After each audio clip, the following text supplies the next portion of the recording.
Hey everybody, what's going on? It's Preston here from Bull City Reader. Welcome to today's video. As you can tell from the description down below, we're going to be doing a book review, and I'm going to be reviewing the book, The Loneliest Girl in the Universe by Lauren James. I just picked up this book, I think it was less than a week ago actually. It was a Tuesday. I go into Barnes & Noble on Tuesday. It's the closest bookstore to me. There are a few local ones I like to go to, but they're a little further away, and Barnes & Noble's on the way home. So I was going through Barnes & Noble, seeing what books caught my eye, what books looked new to me, and I saw somebody looking at this book, so I waited for them to leave, and then I went over and picked it up, because honestly, the cover really grabbed me. I love the color, this dark, really dark blue, almost black background with a girl sitting in a window looking out at space. That kind of grabbed my attention. Flipped the book over onto the back to see if there were any blurbs or anything, and there wasn't. It's just more space. I also like the spine also. Might as well just, go ahead and mention that. So I picked up the book to see what it was about, and the book sounded really interesting. So the book follows a girl named, I say Romy, and I hope that's correct. Anyway, Romy is a girl who is on a spaceship called the Infinity. The Infinity is the first manned spaceship to go from Earth to another star system. The star system they are going to is called Alpha Centauri, and they're going to be traveling there. They're going to be traveling under the speed of light. It says in the beginning of the book that the spaceship's going to be traveling at what used to be impossible to travel at. Once it gets to full acceleration, they're going to be traveling at 0.09 light years.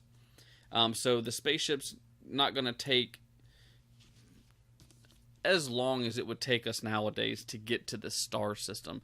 And they're going to a planet called Earth 2. And when they get to Earth 2, there's going to be a mission where they can see if it's habitable for us to bring mankind to this new planet. So the story picks up several years into the trip, and Romy has been born in space. And what you know about Romy, and so the synopsis of the book is Romy's in space, and she's all by herself. Her parents are dead. She's alone on the ship, and the only person she can talk to is her psychiatrist back on Earth named Molly. And Molly sends her messages every day, but due to how far away from Earth she is, and the messages take longer and longer the further she gets away. It's currently taking, I think it was like 15 months for a message to go from the spaceship to Earth or Earth to the spaceship. So the messages aren't fast. So anyway, the psychiatrist is emailing her every day, and then she gets messages from her, voice messages. Not email, sorry. She gets voice messages from Molly every day, and then she'll respond to Molly. But anyway, Molly keeps emailing her to help her through her loneliness in space. And then she gets news from NASA that there's a new ship called the Eternity that is they have just previously launched. Technology has advanced. I think it's 19 years since the Infinity's has been launched. And so technology's better, they can travel faster, and the spaceship, by the time she gets the message, the spaceship's going to be 1 year away from catching up to her. They're going to connect and travel on to this new planet. And she starts sending messages with a person on the ship, and we only know him as Jay. And so one of the things it says, I think it was online, and it was just, it said something like, can you fall in love with somebody that you've never met, you've only talked to through emails? So when I picked up the book and was reading it, to me it kind of sounded like a YA sci-fi contemporary novel. And I don't know many books that are actually like that. So I was like, well, let's check this book out. I was having a hard time getting into a book. Started reading this one in the store, and it kind of grabbed my attention. So I was completely wrong about what the story is about, though. This is more of almost, it's a YA sci-fi. I guess there's a little contemporary stuff in it because she's talking to this guy, and, is she going to fall in love with this guy? But it's also a thriller. The book kept my attention. Some people have said the first half of the book was a little slow. I didn't find it slow because I was constantly wanting to know what was going to happen next. One of the things that I really like about this book is the chapter lengths. Most of the chapters are fairly short. I mean, you're talking like 2, 3, 4 pages. So you can easily read a chapter in this book, fairly quick. So the book flies by. The next thing you know, you're halfway through the book. But once you hit halfway in this novel, the book really picks up, and you're just holding on until the end. That is one thing that I absolutely loved about this book, was the chapter lengths. And then once you get to, like I said, once you get to the halfway point in the book, it was around page 101 for me, is when the book really started picking up. It's not quite halfway. The book's a little over 300 pages. I think it's 303 or 305 pages. So it's not quite halfway, but the book to me really started picking up. I really wanted to know what was going on, what was going to happen next. I can't tell you too much about the book without spoiling the book. I wish that I could. There's some stuff that you don't see coming, and like I said, it takes a turn a little over halfway through that I didn't see coming. Even with some of the reviews I've read where people have said this is not what you think it is.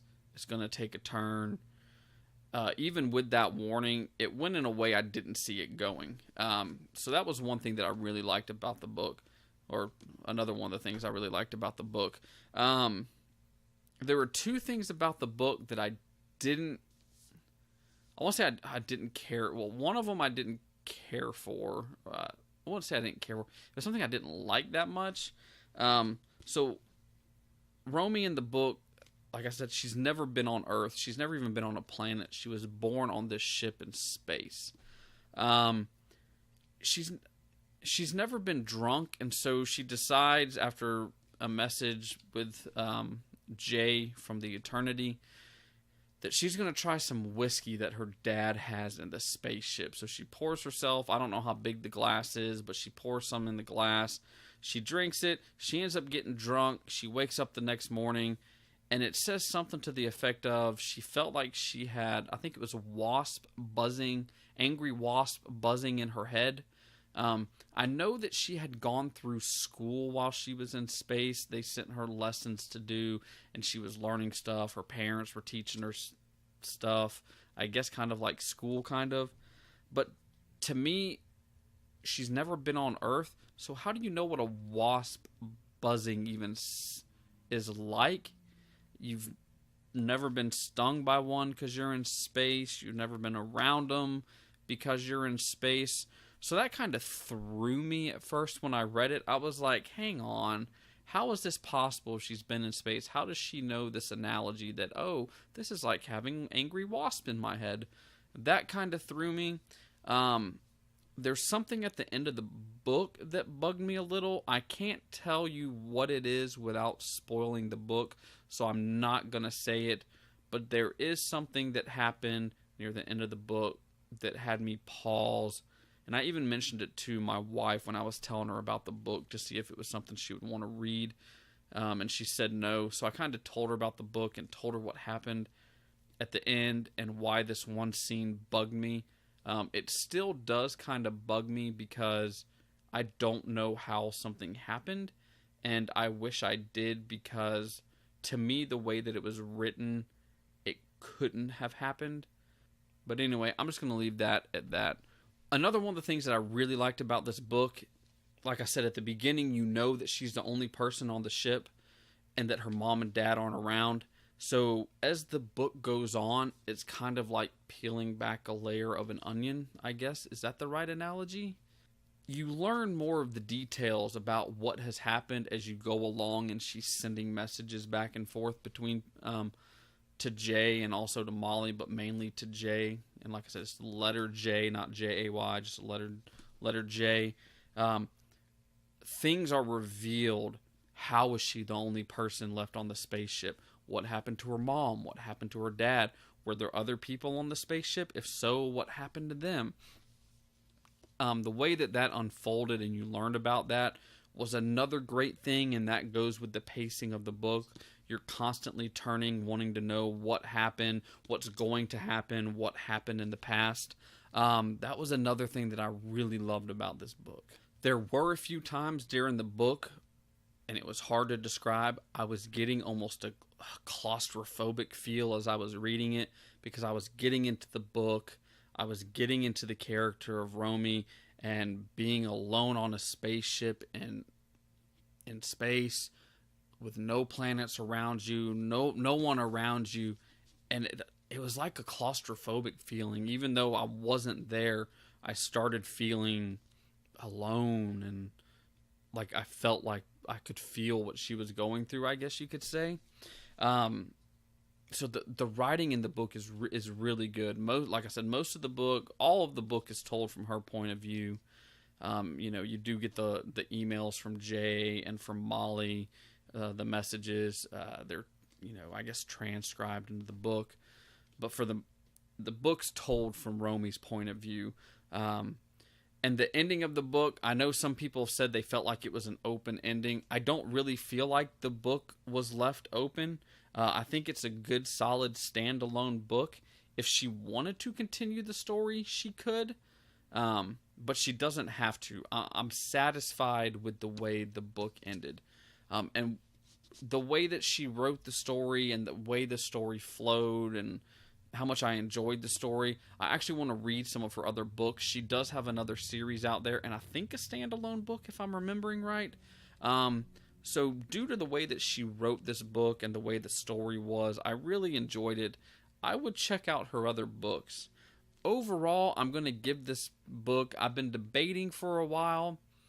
I finished this book the other day, and I didn't want to record the review right away because I knew I'd be on the book high of I finished a book, it was good, and I want to give it a fair and honest review. I want to say I'm going to go with a 3.75 on this one. I don't think it's a 4. It could be a 4. It's close to being a 4-star book, but it's not a 3.5-star book. Compared to some of the other books I've read this year and how I felt about them, I would have to say I'm going to give this, I think, a 3.75. I'm debating. You can either go 3.75 or 4. On Goodreads, I gave it a 4 because it doesn't deserve a 3. So anyway, that's The Loneliest Girl in the Universe by Lauren James. I highly recommend you check it out, even if it's just going to your library and getting it.